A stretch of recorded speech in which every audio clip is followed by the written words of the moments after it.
One of my favorite stories growing up was Winnie the Pooh. Well, the truth is, it's still one of my favorite stories, and I think one of the reasons it is because of that cast of characters. It was fantasy for sure, but when you think about it, everybody knows somebody likes a lot of those characters, like a Winnie the Pooh, like Kanga or a Roo, a Tigger, right? Tigers are so much fun. They love to bounce people. Jesus wants to intersect with you no matter what kind of character you are. Today we're going to look at Eeyore religion and how Jesus wants to intersect with everybody.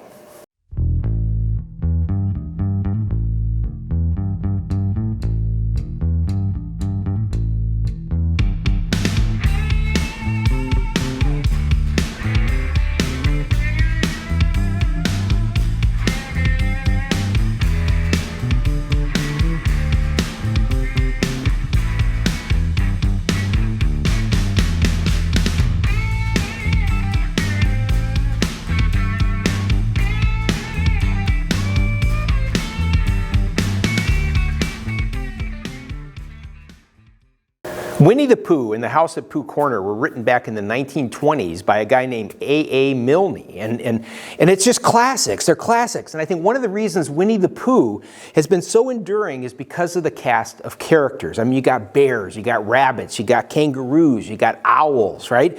And fantasy for sure.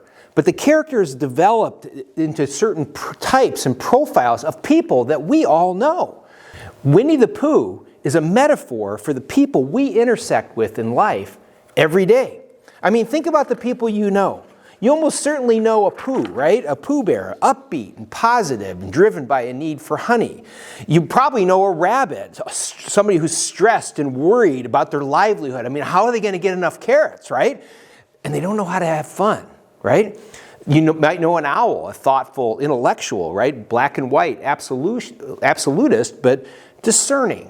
There might be a piglet in your life, a compassionate, thoughtful, I hope there is, a loyal, good friend, okay, concerned about the well-being of others, very merciful. You might know a kanga, a nurturer, a protective one that wants to bring comfort into your life, or a childlike Roo that love to play, but sometimes they get in trouble with their playmates, like with a Tigger, right? Tigger, my personal favorite, fun-loving. Maybe a bit irresponsible. They love to make practical jokes and maybe a little insensitive towards people because they love to bounce them, right?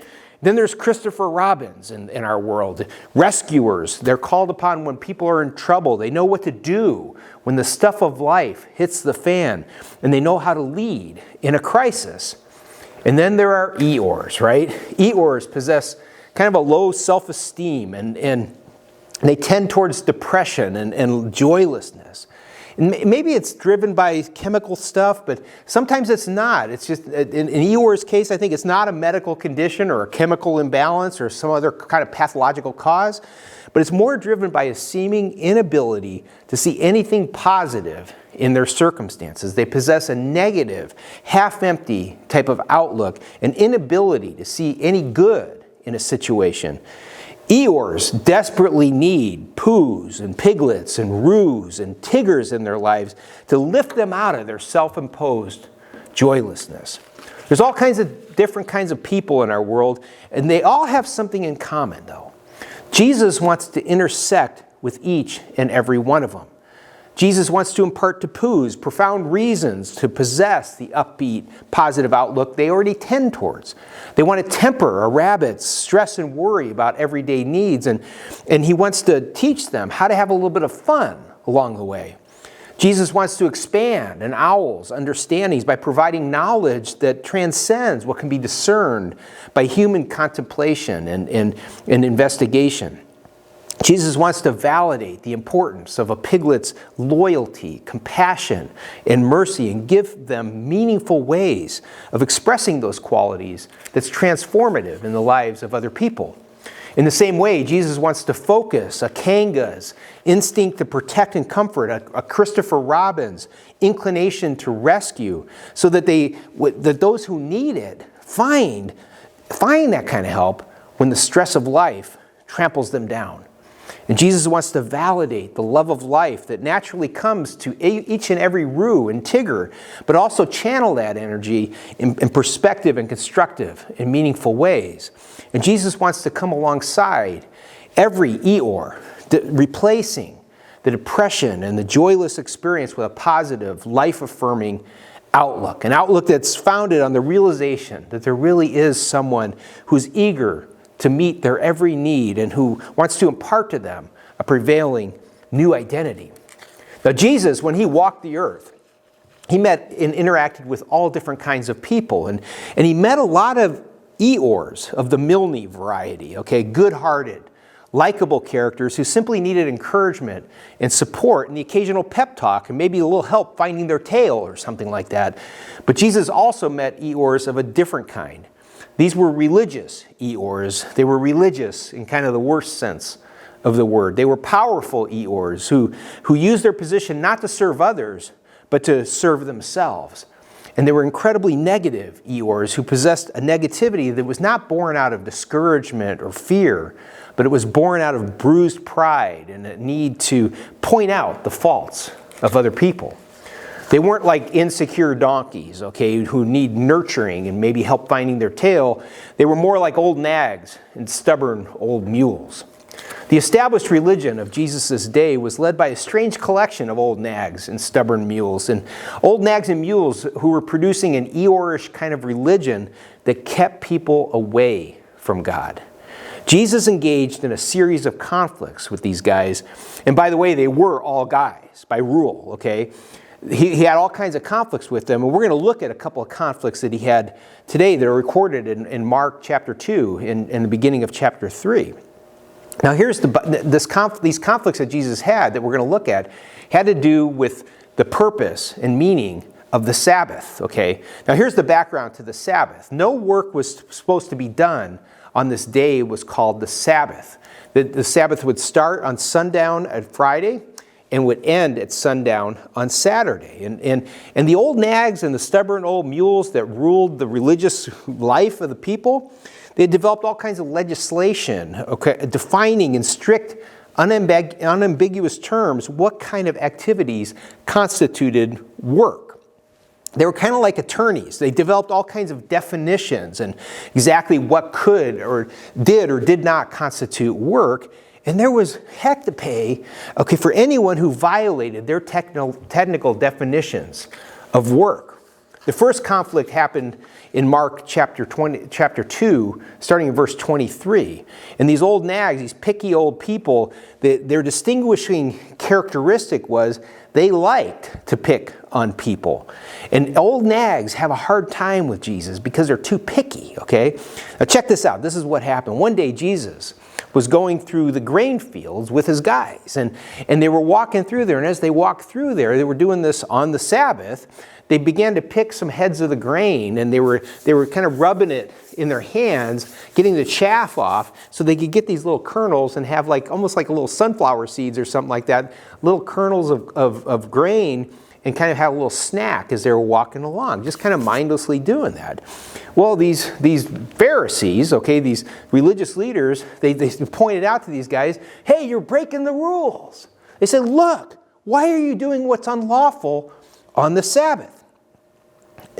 Now, the issue here is not snacking, okay, and picking the heads of the grain and doing that, even though it was somebody else's field. Snacking on someone else's grain wasn't illegal. As a matter of fact, back in Deuteronomy, in the Older Testament, in the law, Deuteronomy 23:25 says, if you enter your neighbor's grain field, you're walking through there, you may pick some kernels with your hands and just kind of have a little snack, but you're not allowed to take a sickle and go through there and harvest his grain. Okay, snacking's okay, but stealing is a whole other thing, okay? The thing the Pharisees were objecting to was that they were doing this on the Sabbath, because in their legislative way, they said that this was one of 39 activities that were forbidden on the Sabbath. They were calling that reaping, okay? You were actually, it's like, doing this in a way that was violating some kind of rule, okay? In a disproportionate way, they considered doing the work of rubbing the grain stalk in their hand so they could get to that little snack and kernel as they walked through the field as being the same as doing the real work of taking a sickle and harvesting the whole field. Well, in response, Jesus pushes back on these nitpicky people and these finger waggers, and he says this: have you never read when David, King David, what he did with his companions when they were hungry and in need? In the days of Abiathar, the high priest, he entered the house of God and ate consecrated bread. This was bread that was only lawful for the priests to eat, and he also gave some to his companions. Jesus said, listen, there's even a more radical precedent here, you guys. Abiathar, the high priest, told David it was okay that he and his buddies could eat this bread that only the priests were allowed to eat. Why? Why did he say it was okay? Because they were hungry from doing the Lord's work. There was a need. They needed the sustenance to keep going and to continue to do God's work. And what Jesus is saying, what he's inferring is that, hey, we're walking through this field, just kind of mindlessly snacking here, and you're going to make a big deal about that? I mean, come on, guys. When David and his guys needed food, they ate what was clearly forbidden to eat, and they were not condemned for it. What David did, the same guy who killed Goliath, right? What he did on that day was clearly a violation of the Older Testament's laws, yet because it was done because of a legitimate need, they were not condemned for it. What Jesus is saying, what his point is that human need is a higher law than ritualistic regulations, okay? Then Jesus drives the point home. Listen to what he says. The Sabbath was made for man, not man for the Sabbath. So the Son of Man is Lord. He's referring to himself when he says the Son of Man is Lord even of the Sabbath. In that statement, Jesus is saying, I'm not going to stand here and have you explain to me what the Sabbath means, because I'm in charge of the Sabbath. That's a bold declaration he made, right? He said, let me explain something to you too in that statement. He said, human need is a higher priority than religious rituals. Rituals have important meanings, okay, but we don't serve the ritual. After all, the Sabbath was created. Jesus saw the big picture. It was created immediately after the creation of mankind, and it was given, this day of rest was given as a gift to mankind. The Sabbath was not created for its own sake. It was a gift that God gave to all of us.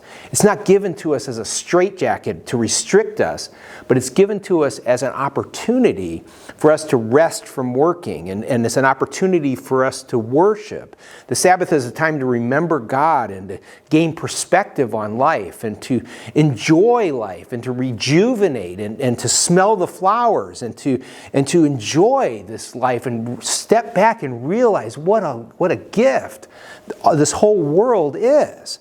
It's a time to reorient our lives and to give the Lord his rightful place in our lives. But these nags had forgotten the purpose of the Sabbath. It was meant to help people, right? But it was never intended to be something that they were supposed to carefully and cautiously and fearfully participate in. The Sabbath was never meant to provoke the question, am I doing the Sabbath right? Or something, The Sabbath was meant to help us release the stress of life and to get the rejuvenating rest that we need, to take a nap, right? And get spiritually centered again so that we can get out there and live a well-lived life. And Eeyore religion had distorted, the whole purpose of the Sabbath. And it was never looked at as an opportunity, only as some kind of Eeyore-ish obligation. When it came to all things Sabbath, so to speak, these Eeyore religion people, they claim to have the right to be the legislators making the laws, the cops enforcing the laws, and the courts interpreting the laws. But most of the people were intimidated by these guys, but not Jesus, Jesus pushes back on this with this bold claim that he has the sole right to speak to these things. He said, I am the king of the Sabbath, and I am the one who declares it to be a gift as a benefit to all of mankind. And then Jesus wasn't content to leave any ambiguity about this in this matter. So listen to what he does next, beginning in chapter 3. It's recorded for us in Mark's account. Another time, Jesus on the Sabbath went into a synagogue, a place that looks like going to church, okay? And there was a man with a shriveled hand there. And we don't know why his hand was deformed. It could have been from an accident. It could have been from some kind of congenital issue. But what happened next was these guys were gunning for Jesus. They were looking for reasons to pick on him, and they wanted to pick a fight. And so some of them were watching what he was going to do with this guy with the shriveled hand. It says some of them were looking for a reason to accuse Jesus, so they watched him closely to see if he would heal on the Sabbath. The issue wasn't whether he could heal, it's whether he would heal. They definitely couldn't deny his ability to heal because the supernatural healing power that he had, they had already seen, and there was no denying it, okay? But they were worried about the time zone in which he was going to do it. In their pea brains, okay, if he did the work of performing a supernatural healing on the Sabbath, then there was something wrong with him. There's something incredibly amazing about that, isn't there? You know, that they couldn't deny that he had supernatural power, but they were going to pick at him about when he decided to employ it, okay? You see, rabbinic law only allowed medical treatment on the Sabbath if it was a life-threatening situation, okay? And I guess they called the insurance company or something like that and found out that this condition wasn't covered on the Sabbath plan, okay? It was considered to be an elective kind of cosmetic, surgery or something like that, this spiritual surgery. So check out what Jesus did next. He's going to make the center stage. He's going to display, he's going to go right up front and make a big deal about this. So he has the guy stand up. Jesus said to the man with the shriveled hand, stand up in front of everybody, okay? Jesus is going to make a statement now. And Jesus asked these nitpickers, these religious Eeyores, he asked them, which is lawful to do on the Sabbath? To do good or to do evil? To save a life, okay, or to kill? And these guys just remained silent. They wanted to see what he was going to do. They weren't going to engage him and stuff. And it's a question they should have been able to answer, right? But in their sinister hearts, they stayed silent, okay? He looked around at them. He got really ticked off. He says, looked around them in anger, and he was deeply distressed because of their stubborn, mulish hearts, okay? And he said to the man, stretch out your hand. And he stretched out his hand, and it was already completely restored. Jesus got really angry at these guys because of their stubborn, mulish hearts. In spite of his power, his convincing arguments, nothing was going to change their minds, but the healing had already happened. And when the Pharisees, they left that place, okay, what they did, they went out with the political people. They went out to the political people, this group called the Herodians, and they started to conspire of how they might kill Jesus. On the Sabbath, they're doing that, right? Don't miss that. Religious people, okay? Jesus had said, is it right to do good or evil on God's day, on the Lord's day, right? Is it right to save a life or to kill? And these people with these mulish hearts, they were capable of incredible things. They go out and start plotting evil, and they felt self-justified in that. Religious people, okay, with mulish hearts are capable of amazing things. They were capable of doing incredible evil. These guys were all concerned about whether Jesus was following the rules right and all this kind of stuff. And they have this self-righteousness that's hard to understand, but now they feel completely self-justified in plotting murder. When? In what time zone? On the Sabbath. They're plotting to do evil somehow in the name of God. You know, there's an important rule for parents, okay? Rules without relationship produces rebellion, okay? If parents lay down a bunch of rules for their kids, okay, and it's done without the accompanying supportive, fun, loving relationship, the result will be your kids will rebel. It's also true in our relationship with God.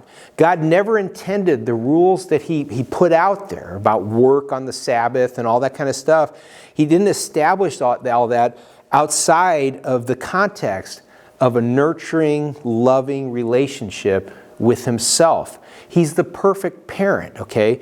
He provides time for us. He provides limits for us, for our behavior, for our very good. Not because he's an old nag or an old mule. And these guys didn't understand any of that. And it's resulting in something just really tragic. There's something really interesting about mules. Mules really usually can't reproduce, right? And a mule is the product of the breeding of a donkey with a horse, and they're usually not able to reproduce. It's the end of the genetic trail. And what's going to happen is, in Jesus' conflict with these religious leaders, is he's going to end the genetic trail for this Eeyore-ish religion that they had established. Jesus had to fight these guys. He had to go there because they were keeping people away from the one who wants to intersect with each and every one of us. Jesus wanted to impart, God wants to impart to every Pooh, profound reasons for the upbeat and positive outlook they already tend to possess. Jesus wants to temper every rabbit's stress and worry about their everyday needs, teaching them to have some fun along the way. And these guys were keeping people like that away from experiencing having that experience with God. Jesus wants to expand every owl's understanding and impart to them information and understandings that can't be found from human investigation. He wants to validate the importance of every piglet's loyalty, compassion, and mercy, and see those qualities expand and find benefit for the people that need that kind of help. In the same way, Jesus wants to focus every Kanga's instinct to protect and comfort and every Christopher Robin's inclination to rescue, so that those who need it, when the stuff of life tramples them down, that they'll find the help that they'll need from the Kangas and the Christopher Robins in this world. And Jesus wants to validate the love of life that every Roo and Tigger enjoys, but also to channel that energy in productive and meaningful ways. And Jesus wants to come alongside each and every one of us that tend towards an Eeyore's kind of half-empty kind of perspective, with depression and joyless experience. He wants to replace that with a positive, life-affirming outlook. He had to come against these people that were promoting this wrong idea about who the God, the Maker, is. Lord, help us to have an outlook that's founded on the realization that there was someone who was eager to meet our every need, that wants to impart to us a prevailing new identity. Jesus, we're so grateful that you came into the world and you straightened out the understandings of what it means to live in relationship with the Maker. Lord, we pray that you would teach us how to live life to the fullest, this prevailing life that you came to give us. Teach us how to do that. It's in your holy name and for your purposes that we pray this in your name. Amen. Hey, at Ridgeview Church, we're trying to learn how to live our one and only lives with passion for God and compassion for others. We hope you'll join us. If it's safe for you to come in person, we meet at our Lake Wolford Road campus in Valley Center, California at 9:30 a.m. on Sunday mornings. We'd love to see you. We just have the greatest time together. It's super fun. We have a great group of people. If it's not safe for you to do that quite yet, hey, continue to watch online, and we thank you for your financial support. You can see on the screen the different kinds of options you have to support our ministry financially. God bless you, and have a great week.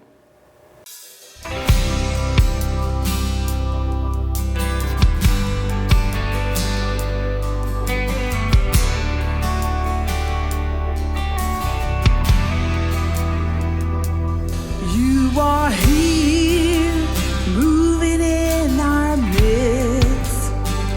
I worship you, I worship you. Yes, you are here, working in this place. I worship you, I worship you. You are Waymaker, miracle worker, promise keeper. keeper, light in the darkness. My God, that is who you are. Waymaker, miracle worker, promise keeper, light in the darkness. My God, that is who you are. You are here, touching every heart. I worship you, I worship you. Yes, you are here, healing every heart. I worship you, I worship you. You are here, turning lives around. I worship you, I worship you. Yes, you are here, mending every heart. I worship you, I worship you. You are waymaker, miracle worker, promise keeper, light in the darkness. My God, that is who you are. Waymaker, miracle worker, promise keeper, light in the darkness. My God, that is who you are. That is who you are.